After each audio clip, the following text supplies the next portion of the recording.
जो quadratic equation होती है, यानी कि जो हमारा वेरिएबल है उसकी दो पावर हो कम से कम वहां पे, तो a x square plus b x plus c equal to 0 type की इक्वेशन को हम कह देते हैं क्वाड्रेटिक इक्वेशन।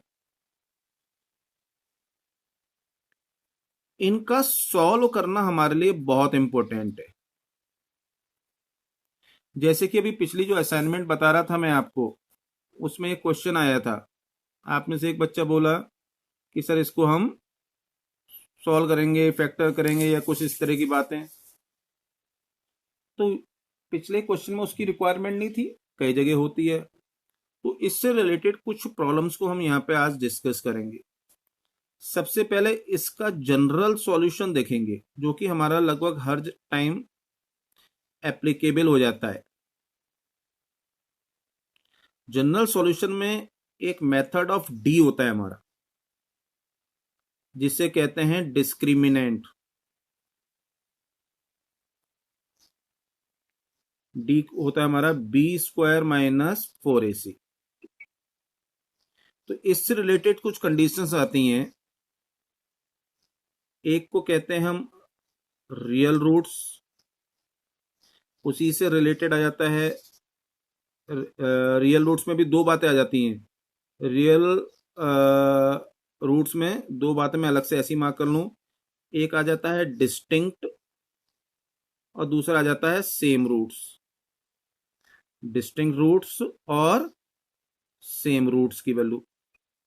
अब इस कंडीशन में क्या होता है, डिस्टिंक्ट रूट्स वाले केस में डी की वैल्यू जो है हमारी, वो मोर देन 0 होनी चाहिए, पॉजिटिव होना चाहिए। और सेम रूट वाले केस में डी कितना होना चाहिए, 0। इसको हम ऐसे भी लिख सकते हैं कि b square minus 4ac greater than 0 या B square greater than 4ac। सब टीचर्स अपने हिसाब से लिखते रहते हैं, बच्चे भी अपने हिसाब से याद करते रहते हैं। और इसी हिसाब से यहां कह सकते हैं बी स्क्वायर माइनस 4ac 0, या फिर हम B square equal to 4ac। ये हमारी याद रखने वाली वैल्यूज हैं। तो पहले ये हमें चेक करना है। रियल रूट्स के अलावा दूसरी कंडीशन को हम क्या नाम देते हैं,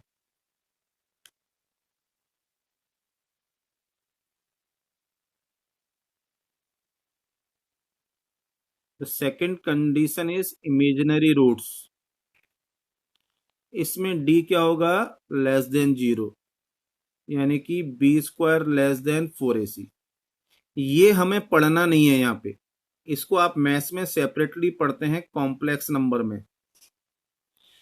कॉम्प्लेक्स नंबर भी शायद शुरू करा दिया है सर ने, नहीं है तो एक आध दिन में होगा, उसमें पढ़ेंगे। तो इस वाले पार्ट से हमें मतलब नहीं है। ये दो चीजें हम रियल रूट्स कंडीशन में पढ़ते हैं, उनको देखना है। तो कोई भी इक्वेशन में इन जनरल जो भी इक्वेशन हमारे सामने आती हैं टॉपिक्स में, वो रियल रूट्स की ही होती हैं। बहुत limited conditions are of imaginary roots. तो हम इससे रिलेटेड ज्यादा पढ़ने की कोशिश करेंगे। तो सॉल्यूशन क्या रहता है, एक्स। सॉल्यूशन यानी कि उसका रूट्स निकालने हैं। सॉल्यूशन को क्या नाम देते हैं हम, रूट्स नाम देते हैं। तो फॉर्मूला है उसका x equal to minus b plus minus root D upon 2a। या इसको हम ऐसे भी लिख सकते हैं, x equal to minus b plus minus root b square minus 4ac upon 2a। इन दोनों में से कोई एक कंडीशन में हम ध्यान रख लेंगे। मैं आपसे ये नहीं कह रहा कि पहले चेक करो कि डिस्टिंक्ट रूट है या सेम रूट, वो अपने आप कैलकुलेशन बता देती है। आपने इसको सॉल्व करना शुरू करा तो ये टर्म 0 आ गया, तो अपने आप दो ही आपके आंसर क्या हो जाएंगे, सेम हो जाएंगे दोनों रूट्स। और ये वैल्यू कुछ आ रही है तो एक बार प्लस और एक बार माइनस साइन लेके हम दो अलग अलग वैल्यू निकाल लेंगे। अब इस पर ज्यादा चर्चा नहीं करते हैं, हम तुरंत एग्जाम्पल्स लेके इसको समझते हैं, क्वेश्चंस लेके समझने की कोशिश करते हैं कि हमारा है कैसा। और फिर उसी क्वेश्चन पे हम अलग अलग मेथड से भी डिस्कस करने की कोशिश करेंगे, पॉसिबिलिटी लेने की कोशिश करेंगे। एक क्वेश्चन बेटा जो मैं अभी पहले ले रहा था उसी को उठा लेता हूं। t² - 60 + 1 = 0 कह दिया मैंने। अब मुझे नहीं पता कि ये इक्वेशन के रूट्स रियल हैं या अनरियल हैं, तो हम अकॉर्डिंगली इसको चेक भी करेंगे, क्योंकि पहला क्वेश्चन है, हमें सब कुछ चेक करना है। डिफरेंशिएशन इंटीग्रेशन में फर्क नहीं पड़ता कि रियल रूट्स हैं या इमेजिनरी रूट्स हैं, लेकिन रूट्स जब हम सॉल्व करेंगे तो इस कंसेप्ट का फर्क पता हमें चेक करना पड़ेगा। अब इक्वेशन टी में हो या एक्स में हो कोई फर्क नहीं पड़ता, मेथड तो वही रहना है।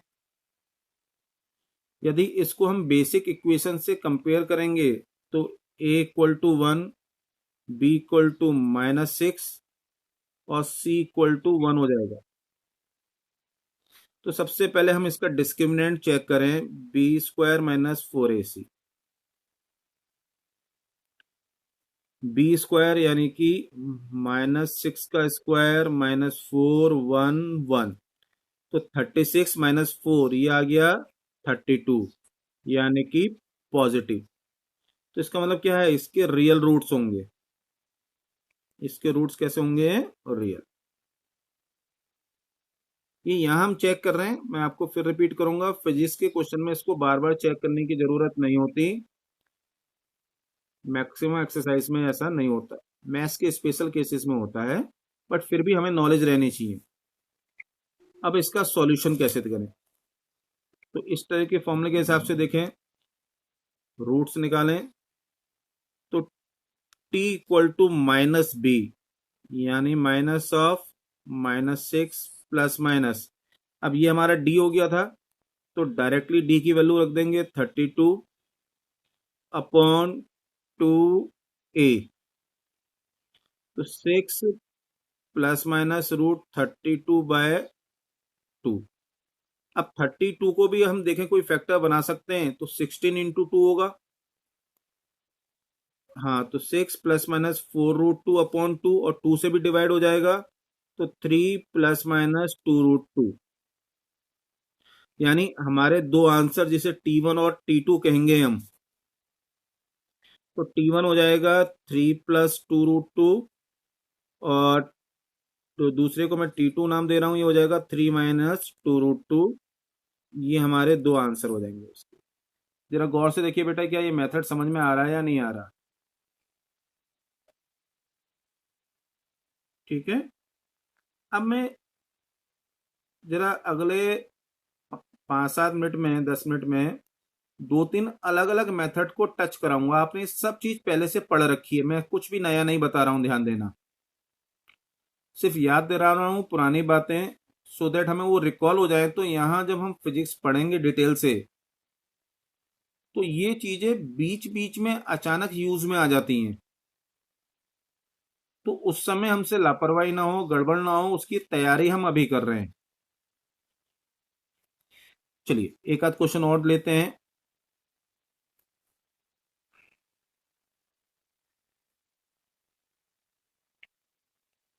x² + 2x - 6 = 0। इस मेथड से तो ये सॉल्व हो ही जाएगा, नो डाउट। अब मैं इसको दूसरे मेथड से भी लेना चाह रहा हूं, तो दूसरा मेथड क्या है जो इस क्वेश्चन के बेसिस पे ले रहे हैं, हम ले रहे हैं आपकी फैक्टर मेथड। आपकी कौन सा मेथड ले रहे हैं हम, फैक्टर। सबको ध्यान होगा फैक्टर कैसे करते हैं। एक रूल है फैक्टर में चेक करने का कि इसके फैक्टर हमारे लिए पॉसिबल हो पाएंगे, नहीं हो पाएंगे, होंगे तो कैसे होंगे। मैं वो रूल को बोल रहा हूं, फटाफट आप अपने दिमाग में दोहराते रहना कि हाँ आपने यही चीज पढ़ी थी, नहीं पढ़ी थी। फर्स्ट और लास्ट टर्म का मल्टीप्लीकेशन क्या होगा, यहाँ पे है 1, यहाँ पे है -6, तो -6 होगा। तो बीच वाले टर्म को हम दो ऐसे पार्ट में डिवाइड करने की कोशिश करेंगे कि उनका प्रोडक्ट -6 हो जाए। तो क्या हम 2 को ऐसे पार्ट में डिवाइड कर सकते हैं कि वो -6 हो जाए।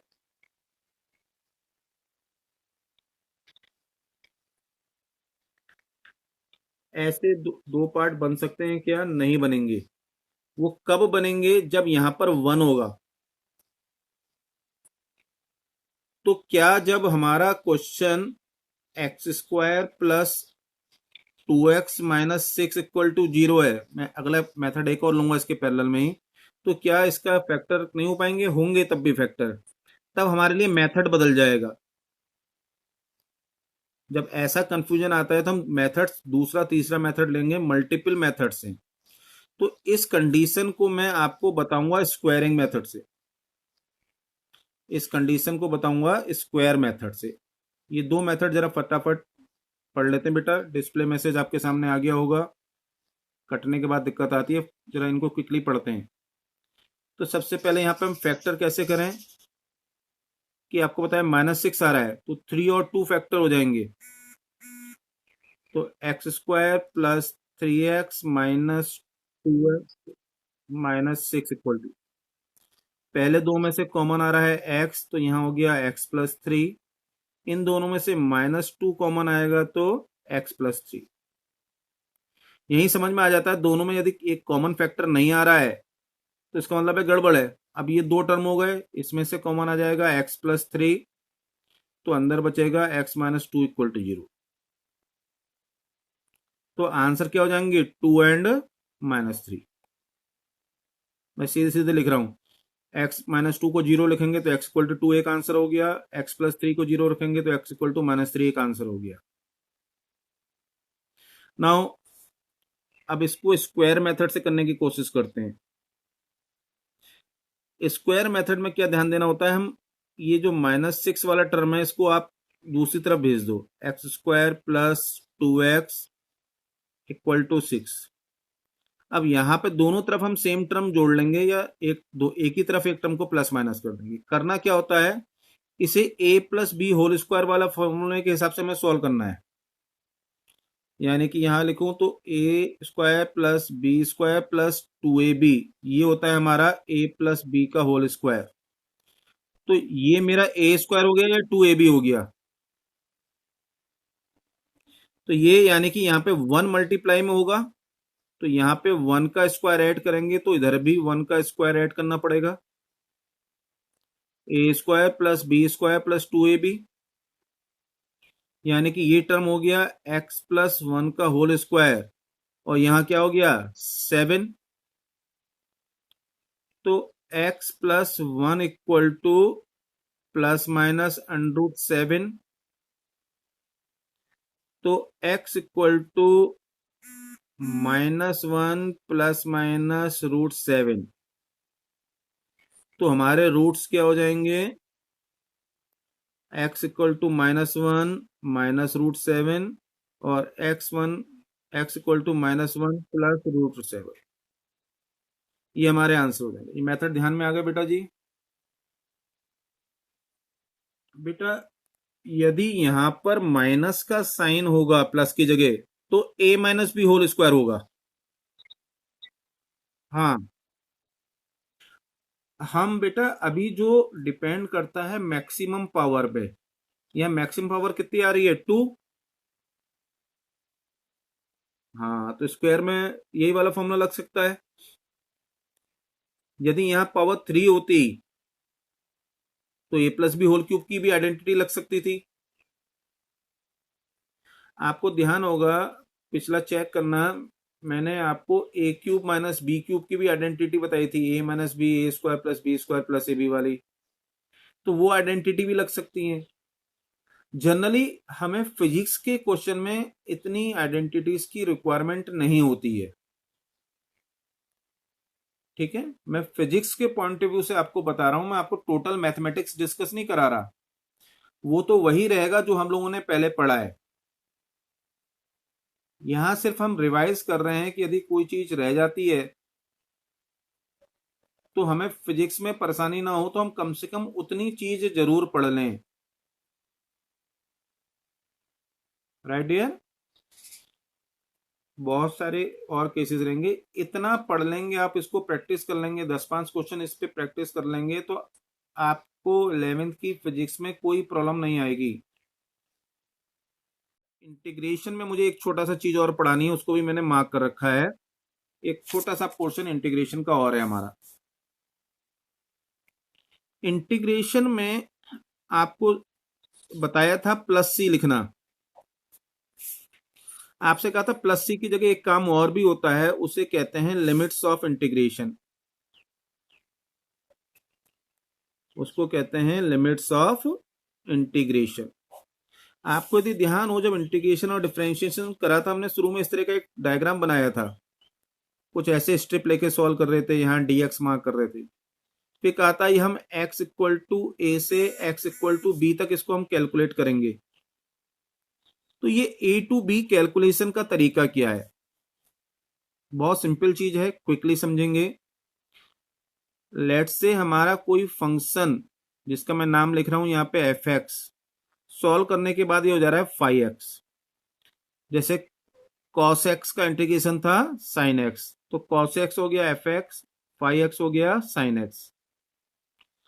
अब इसकी लिमिट यहां लिखी जाती है इस तरीके से, एक नीचे एक ऊपर, इसको कहते हैं लोअर लिमिट, नीचे वाली को कहेंगे लोअर लिमिट।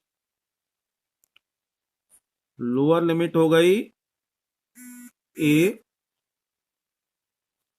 ऐसे ही एक होती है अपर लिमिट, इसको कहते हैं बी। अपर लिमिट का मतलब बड़ी वैल्यू नहीं होता, लोअर लिमिट का मतलब छोटी वैल्यू नहीं होता है, इसका मतलब होता है स्टार्टिंग पॉइंट, इसका मतलब होता है फाइनल पॉइंट। इसका मीनिंग क्या है, स्टार्ट पॉइंट का है,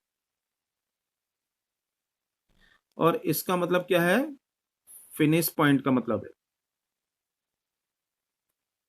छोटा बड़े से मतलब नहीं है, लेकिन नाम लोअर अपर आता है। तो अब जब हम इसके हिसाब से लिखते हैं, तो हम क्या करेंगे, जब इंटीग्रेशन कर लेंगे तो पहले एक स्क्वायर ब्रैकेट लगा के ए ओ बी इस तरीके से लिखेंगे हम, और उसके बाद करना क्या है, मैं लिख रहा हूं उसको as a formula five b minus five a. इसका मतलब क्या है कि जो ये फंक्शन आया उसमें जहां जहां एक्स आ रहा था वहां बी रखेंगे अपर लिमिट, फिर उसी फंक्शन में जहां जहां एक्स आ रहा था वहां लिखेंगे लोअर लिमिट ए, और इनको सब्ट्रैक्ट करेंगे। अब इसका यूज कैसे करना है, क्वेश्चन की तरह देखें तभी बात समझ में आएगी। कि लेट्स सेट हमने 3x² का इंटीग्रेशन करना है, लिमिट है -1 से 3, ये क्वेश्चन हमारा आ गया। जब लिमिट आ जाती है तो प्लस सी नहीं लिखेंगे, जब लिमिट ऐसा दिखेगी आपको तो प्लस सी नहीं दिखे करेंगे। तो यहां 3 बाहर आ गया, x² का इंटीग्रेशन लिमिट अभी ऐसे ही लिखी रहेगी, मैंने अपने मन से कुछ भी वैल्यू ले दी। x² का इंटीग्रेशन हो जाएगा x³ -1 से 3, ये वाले दोनों 3 कैंसिल आउट होंगे क्योंकि ये मल्टीप्लीकेशन में है। अब जरा समझना है, x³ बचा हमारा वैल्यू, तो जो ऊपर बताया था ये लिखा है, पहले x की जगह पे अपर लिमिट रखेंगे यानी 3 का क्यूब, फिर x की जगह पे अपर लिमिट ये 3 रखी, फिर x की जगह पे लोअर लिमिट रखेंगे -1, इसका क्यूब, और फिर इनको हम क्या करेंगे, सब्ट्रैक्ट। तो 3 का क्यूब कितना हो जाएगा, और -1 का क्यूब, तो एक और माइनस है तो हो गया +1, तो हमारा टोटल आंसर कितना हो गया, 28। अब गौर से देखो, क्या ये लिमिट रखना समझ में आ रहा है। चलो अभी कुछ, हाँ बोलो।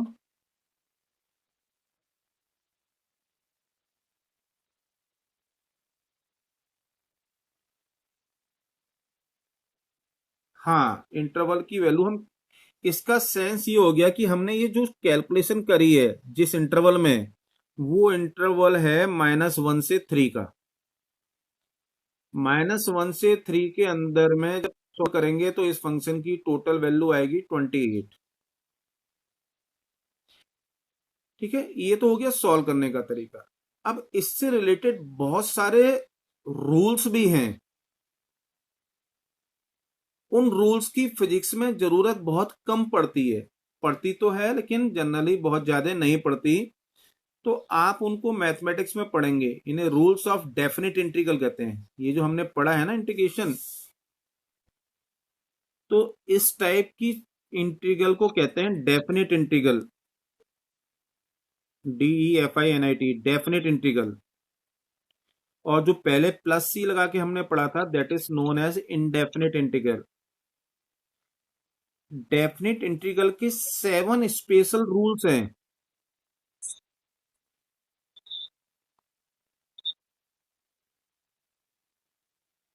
इसके बेटा रूल्स में से मैं एक दो खास रूल आपको बता रहा हूं जो हमें ज्यादा जरूरत पड़ती है। रूल नंबर 1, यदि मैं लिमिट को इंटरचेंज कर दूं किसी भी फंक्शन में,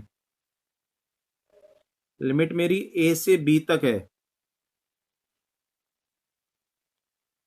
तो मैं लिमिट को b से a लिखना चाहता हूं तो भी आसानी से कर सकता हूं, मुझे एक माइनस का साइन लगाना है।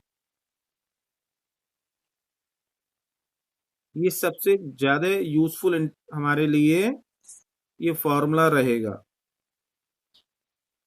मैं सिर्फ दो खास रूल बता रहा हूं, और भी रूल्स हैं, जब जरूरत पड़ेगी तो हम उनको देख लेंगे, बहुत ज्यादा जरूरत पड़ती नहीं। ये दो रूल की जरूरत कभी कभार पड़ जाती है हमें। पहला रूल बताया आपको कि यदि हम लिमिट को इंटरचेंज कर दें, लोअर को अपर और अपर को लोअर में कर दें, फंक्शन एस सच रहेगा तो एक माइनस का साइन आ जाएगा। दूसरा रूल है, हम a to b fx dx इसको लिख सकते हैं a to c fx dx, कोई नई लिमिट में डिवाइड करना चाहते हैं, plus c to b fx dx। दो पार्ट में हम डिवाइड कर सकते हैं, लेकिन कंडीशन क्या होनी चाहिए कि c जो है वो a और b के बीच में होना चाहिए। यानी जिस पार्ट पे हम डिवाइड कर रहे हैं वो पॉइंट क्या होना चाहिए, दोनों लिमिट के कहीं बीच में, कहीं पर भी हो बट उस रेंज में होना चाहिए। मैं रेंज से बाहर ले जाके सॉल्व नहीं कर सकता। ये दो मेन रूल्स हैं, इसके अलावा भी कई रूल्स हैं, उनको हम आगे देखेंगे। चलो एक और रूल हम छोटा सा ले लेते हैं, वो भी शायद कहीं भी जरूरत पड़ जाए, कि integration 0 to a fx dx को, 0 टू a, इसको हम सेम लिमिट के साथ f a minus x dx भी कर सकते हैं, a माइनस एक्स dx भी कर सकते हैं। अब जरा इनके मैं एग्जाम्पल लेके इन तीनों रूल को समझाता हूं अगले 5-7 मिनट में, थोड़ी क्लास और लंबी कर लेते हैं। आवाज आ रही है? अच्छा है, ठीक है। और भी 4 रूल हैं, वो आप धीरे धीरे पढ़ सकते हैं या आपको मैथमेटिक्स में पढ़ाए जाएंगे, फिजिक्स में जरूरत जब पड़ेगी तो देख लूंगा। इनका मैं एक दो क्वेश्चन में यूज करता हूं इन रूल्स का। एक क्वेश्चन ले लिया, integration of cos x dx minus π/2 से π/2। तो इसको कैसे करें, मैं इसको दो मेथड से बताऊंगा, फर्स्ट और सेकंड रूल के अकॉर्डिंग्स में। तो ये मेरा हो गया मेथड 1 ले रहा हूं। तो cos x का इंटीग्रेशन कितना हो जाएगा, sin x माइनस π/2 से π/2 ये होना चाहिए। तो आपको रूल के हिसाब से, बेसिक रूल के हिसाब से, पहले हमने अपर लिमिट रखी माइनस, फिर क्या रखा, लोअर लिमिट। साइन π/2 की वैल्यू कितनी होती है, 1। और यहाँ पे माइनस साइन π/2 में इसको कह सकता हूं बेटा, एक फॉर्मूला होता है, आपने पढ़ा है, sine minus theta equal to minus sine theta. क्या ये फॉर्मूला ध्यान है आपको? हाँ। तो यहाँ ये बाहर आ गया, तो अब कितना हो जाएगा, ये 1, ये प्लस का साइन हो गया, इसकी वैल्यू 1, तो ये वैल्यू कितनी आ गई, 2। ये हमने नॉर्मल फॉर्मूले के हिसाब से सॉल्व करा। अब मेथड 1 में मैंने कहा रूल 1 का यूज कर रहा हूं मैं, रूल 1 के हिसाब से इसका क्या बनेगा, -π/2 से π/2 cos x dx। तो मैंने माइनस कॉमन ले लूंगा तो cos x dx तो ऐसे ही रहेगा, π/2 नीचे आ जाएगा, -π/2 की लिमिट ऊपर आ जाएगी। अब कैसे होगा, ये माइनस ऐसे ही रहा, cos x का इंटीग्रेशन sin x, नीचे π/2 ऊपर -π/2 माइनस साइन -π/2 माइनस साइन π/2। अब बेटा यहाँ पे आप में से 2-4 बच्चे कंफ्यूजन में आ सकते हैं कि भैया आपस में कैंसिल हो रहे हैं, क्यों नहीं हो रहे हैं, होना चाहिए। तो ये कहीं भी जो भी कंफ्यूजन आता है तो इसका मतलब ये है कि हमें ट्रिग्नोमेट्री के फॉर्मूलाज और वैल्यूज में गड़बड़ है, तो आप उस कारण परेशान हो रहे हैं, उस चीज को आप रिवाइज कीजिएगा। माइनस, इसको लिखेंगे माइनस साइन π/2। क्यों लिखेंगे, ये फॉर्मूला बताया था इसके अकॉर्डेंस में। और माइनस ये क्या हो गया, साइन π/2 की वैल्यू 1, ये माइनस ब्रैकेट के बाहर, ये माइनस साइन π/2 की वैल्यू 1, अगेन -1, तो -1 इंटू -2, तो टोटल वैल्यू आ गई प्लस की 2। तो ये आंसर सेम आ रहा है यहाँ वाले से भी, यानी रूल 1 हमारा वेरीफाई हो रहा है।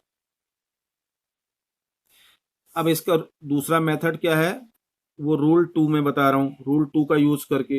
रूल 2 क्या था हमारा, कि हम उसे डिवाइड कर लेंगे लिमिट्स में, लेकिन लिमिट का पॉइंट क्या होना चाहिए, दोनों के बीच में।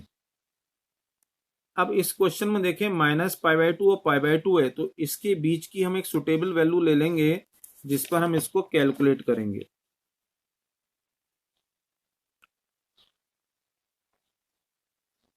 -π/2 से π/2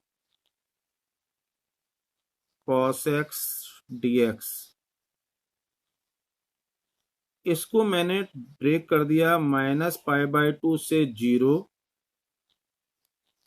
cos x dx, और दूसरे पार्ट को लिख गया 0 से π/2 cos x dx। अब मैं चाहूं तो और लिमिट में इंटरचेंज कर सकता हूं, माइनस वाला भी लगा सकता हूं, और भी बहुत ऑप्शन है, लेकिन हम इतने में ज्यादा में जाना नहीं, क्योंकि मेथड को समझ के खत्म करना है, अदरवाइज क्वेश्चन हो जाएगा कॉम्प्लिकेट। तो cos x का इंटीग्रेशन यहां हो गया sin x, तो लिमिट होगी -π/2 से 0।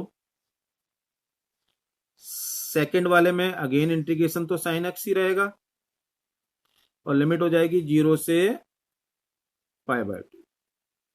इसकी वैल्यूज लिखें, अपर लिमिट रखेंगे पहले x की जगह 0, फिर लोअर लिमिट रखेंगे x की जगह -π/2।